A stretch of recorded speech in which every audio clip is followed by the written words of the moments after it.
আজকে তৈরি করব কাঁচা আমের আচার। বাবা, আমগুড়। আমগুড়, সেই আমাদের বিখ্যাত আমগুড়। তো আজকে বাবা আমগুলো তো হেভি গো। আমগুলো একটুখানি এও হয়ে গেছে, বাগড়া মতন। বাগড়া হয়েছে না? এই আমেরতেই আচারটা। এই আমি তো করতে হয়, বাগড়া ছাড়া আচার হয় না বাবা। চেটে চেটে খাবে, শাঁসটা থাকবে, ওই জন্যই তো আমার এই আম নেওয়া। এগুলো খোসা সমেতই আমি কেটে নিচ্ছি এইভাবে। আমাদের খোসা সমেতই হয় আমগুড়টা। আর আমার শাশুড়ি মা করে খুব ভালো, তাকে ইনভাইট করা হয়েছে, সে এখনো এসে পৌঁছায়নি। আমি কেটে রাখি, আসবে চলে আসবে।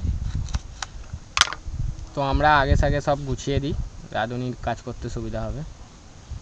হেল্পার নাকি আজকে? আজকে হেল্পার। চলো ঠিক আছে, অসুবিধা নেই। আজকের আমগুলো কিন্তু আমাদের গাছের নয়, এগুলো বাজার থেকে কেনা আম। এই আমগুলোর একটা সুন্দর গন্ধ আছে। কি সুন্দর গন্ধটা বেরোচ্ছে না? আর কাঁচা খেতে একটা বেশ ভালো লাগছে। আমি এমনি রোদে দিয়েছিলাম, খেয়েছিলাম, দারুণ লাগছে খেতে। গন্ধটাই একটা অন্যরকম।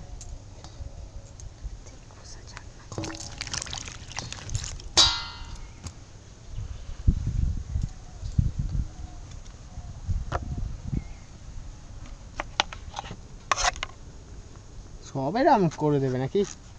যত আম আছে আমগুলো একটু বেশি করে রাখবে, তুমি তো শেষ করে ফেলো। বাবা, আরে আমার নামটাই বলবে। চলো ঠিক আছে। দারুণ হয়েছে আমগুলো, গন্ধটাই তো মানে মাত করে দেবে।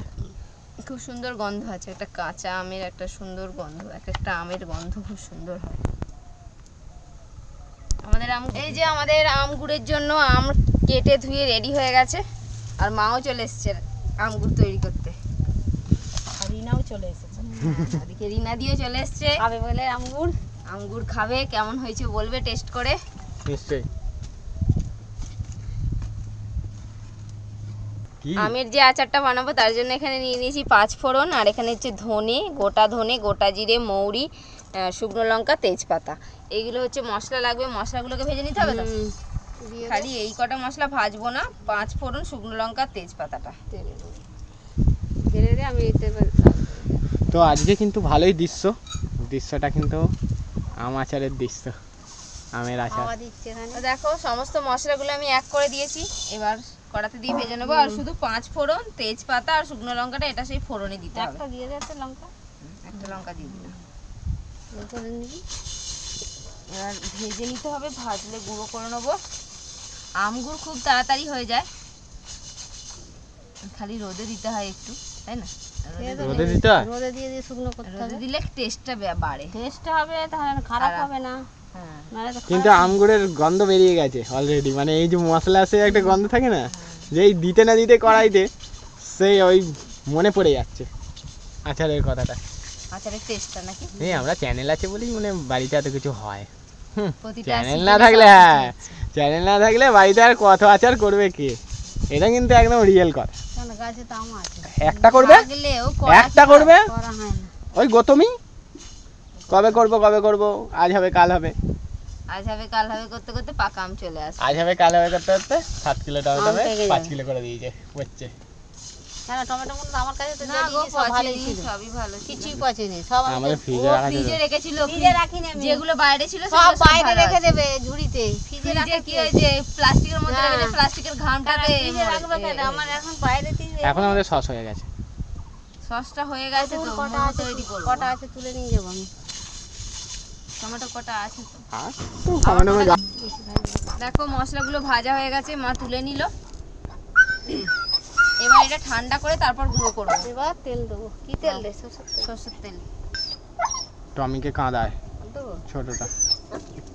এবার সরষের তেল দিয়ে দেওয়া হলো, ওই 2 চামচ মতো দেওয়া হয়েছে। 5 ফোড়ন, তেজপাতা, শুকনো লঙ্কা দিয়ে দিলাম। ও আজকে একদম টেস্টি আচার তৈরি হবে আমাদের। যাই স্পিডে হচ্ছে না, ক্যামেরা চালাতে যায় না। না এবার করো আমার সাথে, তো ক্যামেরা চালিয়ে আমি আস্তে আস্তে করি। আম ঢালবি আস্তে আস্তে, আর একটু এবার ফোড়নটাকে ভালো করে ভেজে নিতে হবে, যাতে ফোড়ন থেকে একটা সুন্দর গন্ধ বেরোচ্ছে, কিন্তু গন্ধ বেরোলে তারপর আমটা দিতে হবে। এবার আম দিয়ে দেবো।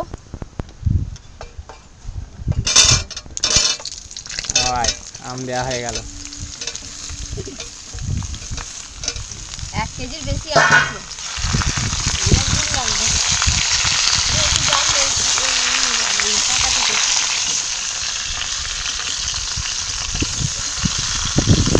খাওয়া দিচ্ছে না, নদী আসছে।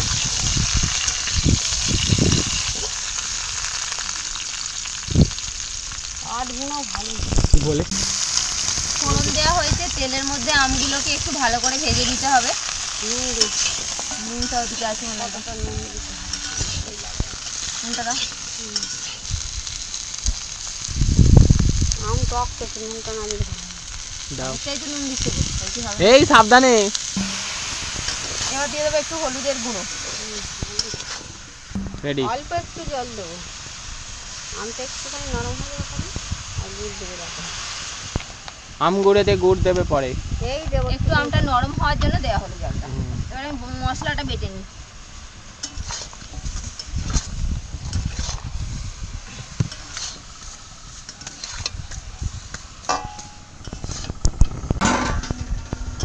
এই ভাজা মশলাটা না?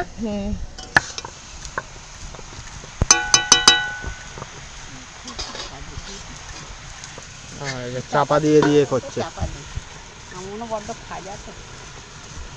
সকাল থেকে বলছে মা আসবে, মা আসবে, এসে করবে এই রেসিপিটা। মা ভালো পারে, তোমার কাছে শিখে নেওয়া উচিত। এই তো এবার এই তো রোদে দিবি, দিতে দিতে দেখবি সব ভেজে নেবে। কলা পাতায় ঢাললে চুলোর উপরে, কলা পাতায় ঢাল। পোকা পাতা পুড়ে গেছিলাম, সেই 8 বছর করেছিলাম তো, ভালো লাগে। ঠান্ডা করে ঢালতে হবে, একদম গরম করে ঢাললে একটু ঠান্ডা করে। এই দুটো সেন্ট হচ্ছে না একটা আচারে, চাপা দিয়েছি একটা সেন্ট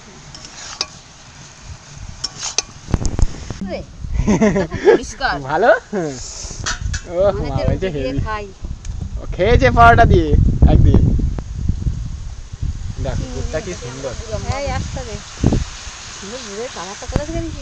এই তো দোকান থেকে আমাদের এখানে। হ্যাঁ আমাদের গ্রামের দোকানের গুড়। গুড়টা পরিষ্কার দেয়, এক এক জায়গায় গুড় এত নোংরা থাকে না, দিতে ইচ্ছা করে। জল দিয়ে রেখে দিতে না, বসে গেছে এটা। গুড়টা আমাদের গ্রামের দোকানের গুড়, কালারটা গুড়ের কালারটা কি সুন্দর না? হ্যাঁ বানালে কি বলছো? ওই তো বলছি মিষ্টি, সবাই জিজ্ঞাসা করবে কতটা গুড়ে কতটা মিষ্টি দিতে হবে, তো তোমাদের আমটা যতটা টক থাকবে সেই মতন মিষ্টি দিতে হবে। হ্যাঁ বুঝেই দেবে, আর কি আছে যতটা লাগবে। কিছু আম বেশি টক থাকে, আবার কিছু কিছু আম দেখো গুড়ে যদি না কুলায় তখন চিনি দিয়ে দেবে। খেতে ভালোবাসে, হ্যাঁ টক করবে, যারা মিষ্টি খুব খেতে পারবে না, কুলাবে না। না চিনি আছে, চিনি আছে, এই তো আমি তো সেটাই বলছি, যদি গুড়ে না কুলায় জল দেবে না, হাতে করে চেঁচে দিয়ে দাও। চিনি দিয়ে দেবো। খুব সুন্দর রংটা আসছে না এবার। আমাদের আচার হয়েই এসছে, আর একটুখানি মানে এই ফুটছে বলে আমাদের নাড়াচাড়া করতে হচ্ছে। হ্যাঁ একটু ঘন হবে, আর একটু মিষ্টি লেগেছে, চিনি দিতে হলো। হ্যাঁ একটু চিনি দিয়েছে, মিষ্টি লেগেছে, আমরা চিনি দিয়ে দিলাম, গুড় ছিল না বলে। হ্যাঁ 1 কিলো গুড় দেওয়ার পরেও আমাদের লেগেছে। গুড়ে হলে পুরো লাল হবে। ও তুমি মশলা দাও না, দেখবে লাল হবে।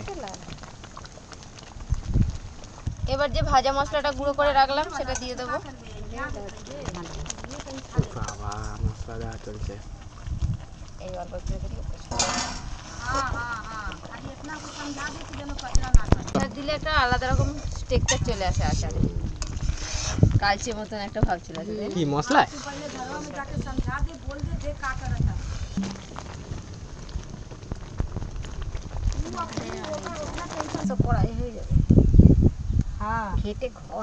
আমাদের ইয়ে হয়ে গেল, আচার হয়ে গেল। এই যে এখানে কিছুটা তুলেছি, আমগুলো একটু গলে গেছে, মানে একদম বাগড়া বাগড়া আম হলে তাও একটু ভালো থাকে, মানে একটুখানি। এই যে দেখো আমাদের আমের আচার তৈরি হয়ে গেছে, আমগুড়। তো এবার আমরা একটু টেস্ট করে বলি। এখন তো গরম গরম আমের আচার, কিন্তু ঠান্ডা হলেই বেশি ভালো লাগে টেস্টটা। যত শুকাবে, যত শুকনো হবে এটাকে রোদে দিতে হবে। তো এখান থেকে আমি নিচ্ছি। নিবি নাকি? হ্যাঁ ফুটিয়ে নিবি? না না এখন কিছু করতে হবে না, বাড়ি নিয়ে চলে যাবো। রেখে দিলে গলে নিবি, পরে বাড়ি নিয়ে যাবো কেন? গলিয়ে দিয়ে দিবি। না চাটনি করবে তো। চাটনি করবে কেন? আম সত্য করে না। আচ্ছা তো আমি একটু টেস্ট করে বলি। সবাই টেস্ট করে নিয়েছে, আমি শুধু করিনি। খুব সুন্দর হয়েছে। তুমি খাবে না? খাওয়ালাম তো, আমি তো খেয়ে নিয়েছি। বলছি না সবার টেস্ট করা হয়ে গেছে। তো এখানে এই আমগুলো একটুখানি বেগে গেছিলো বলে মা আম সত্য করার জন্য দিয়ে দিয়েছে। ওই নুন দিয়ে সেদ্ধ করে নাও। তো আজকে আমাদের আমের রেসিপি খুবই সুন্দর দেখতেও হয়েছে, আমারও তো খাওয়া হয়েছে। এই গরম গরম একটা, তাই এই দেখো। এটা যত রোদে শুকনো হবে তত টেস্ট বাড়বে। তো তোমরা এভাবে বাড়িতে তৈরি করো। আর কেমন লাগলো আজকে রেসিপি কমেন্ট করে অবশ্যই জানাও। আজকে ভিডিও ভালো লাগলে লাইক করে দাও। তো আজকে আমাদের এখানে শেষ করছি, দেখা হবে পরের ভিডিও। টাটা। টাটা। এই এত জল দেয় না তো নাকি?